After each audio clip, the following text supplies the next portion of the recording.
Yes, salut. Donc aujourd'hui nous sommes le 28 mai 2024.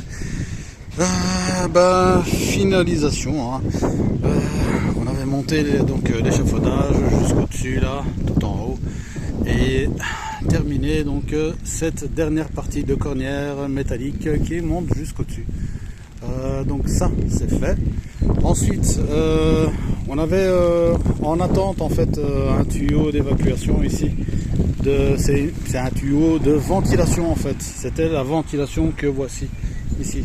En fait c'était la ventilation ici. C'est une bouche de ventilation. L'air est aspiré ici. Ça passe ici dans les deux trous là de la microstation d'épuration. Ensuite ça sort via sous-sol. Ça part là. Et ça monte.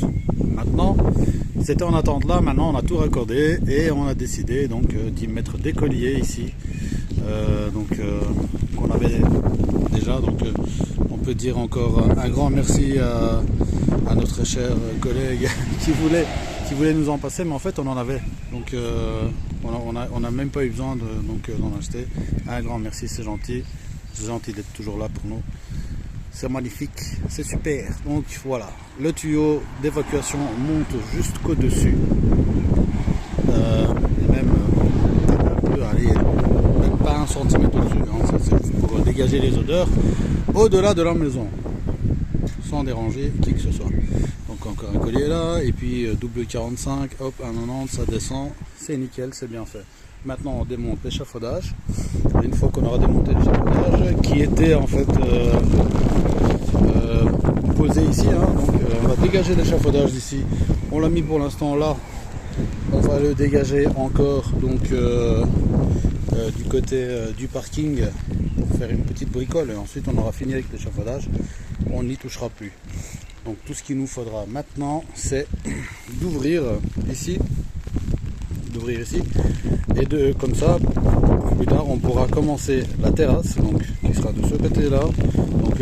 C'est la petite allée, c'est pas la terrasse, donc c'est la petite allée qui va vers la terrasse qui sera en fait c'est mon pied, qui commencera quelque part ici, qui ira jusque là-bas, comme ça là-bas, et ensuite hop, un petit tournant pour pouvoir garder les pieds propres afin d'aller dans l'abri de jardin.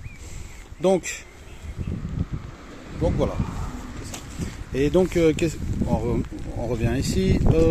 Ici la petite allée, et de ce côté de la petite allée, on coupe avec les bordures béton, et de ce côté il y aura de la plantation. On n'a jamais assez de plantation. Il faut planter. Parce qu'il faut utiliser toute cette flotte qu'on a qui nous tombe du ciel. C'est magnifique. Et beaucoup d'été, moi j'ai l'impression qu'on sera en manque de flotte. Donc on va essayer de récupérer un maximum de flotte. Et on va même essayer de récupérer la flotte. Donc au lieu de la laisser passer sous terre, au lieu de la laisser passer sous terre, tout bêtement, on va essayer de récupérer ça et d'optimiser ça un maximum pour pouvoir l'utiliser en été. Donc le prochain projet c'est ici de faire une petite rivière en fait, faire une rivière ici qui passera jusque derrière, parce que là il y aura le petit toit de l'abri pour le bois de chauffage, et ici c'est l'abri de jardin. Donc de l'abri de jardin et de l'abri de bois de chauffage, il y aura récupération d'eau de pluie quelque part ici. Donc avec un tuyau on récupère l'eau de pluie, plus ou moins 400-500 litres, et le trop plein devra tomber en fait dans une espèce de rigole, disons, appelons ça comme ça, de rigole, qui viendra en fait couper sur le morceau de terrasse qu'on aura ici et rejoindre la petite rivière qu'on aura normalement ici. Donc le chat et sa maison, ça saute. Il y aura une rivière là. Donc et la plantation en fait, ceci va peut-être sauter, mais l'arbre on va pas le toucher. On va peut-être faire contourner la rivière à côté de l'arbre jusqu'au truc, et on va utiliser de l'EPDM pour faire ceci. Et donc ici aussi, on a une descente d'eau de pluie au-dessus de l'abri de jardin. En même temps, ça fait tomber donc dans un réservoir. Normalement, plus tard, ce sera un réservoir de 400 litres, peut-être encore. Et le trop-plein tombera directement via un tuyau dans la rivière. Suite de la rivière, arrivé ici, qui sera, en principe, cette rivière sera alimentée par donc le trop-plein en fait de la petite bassine post récupération des eaux usées. Ici. Hop, c'est filtré, hein, ça va en dessous.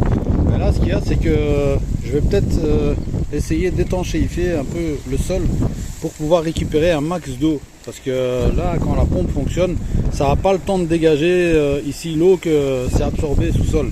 Donc on n'a pas le temps de pouvoir utiliser cette flotte. Donc on va peut-être retirer tous ces réseaux. L'hiver prochain, on retire peut-être tous ces réseaux. On fait gaffe de bien les enlever pour pouvoir les utiliser à nouveau. Donc il y a iris et roseau. On retire tout ça. On essaye d'étanchéifier un peu. Bah, ne serait-ce que le bas, hein, je veux dire, on reste, allez, on laisse encore quelques endroits pour que ça filtre, pour pas être sous la flotte totalement. Donc on étanchéifie par exemple le milieu pour pouvoir garder tout un temps la flotte vers l'extérieur, vers le dessus. Et le petit tuyau du trop-plein ici va dégager la flotte qui sera en fait immergée ici. Hein. Normalement, ce sera la suite de la rivière qui viendra ici. Et ici même, on aura une bassine. Une bassine, ou plutôt une petite mare. On peut appeler ça comme ça, une petite mare. Donc on aura normalement notre mare ici. C'est pour ça qu'on a décidé de ne rien mettre ici, de rien planter ici. Donc, la petite mare ici.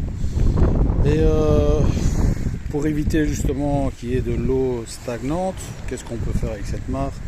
On peut y mettre une mini fontaine. Donc voilà, projet futur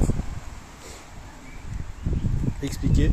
Sinon, travail terminé. On a presque tout fini. Hein. Donc voilà. Après ces futurs projets de terrasse, parking et rivière, ce sera totalement fini. Et on va s'ennuyer. Voilà. A plus.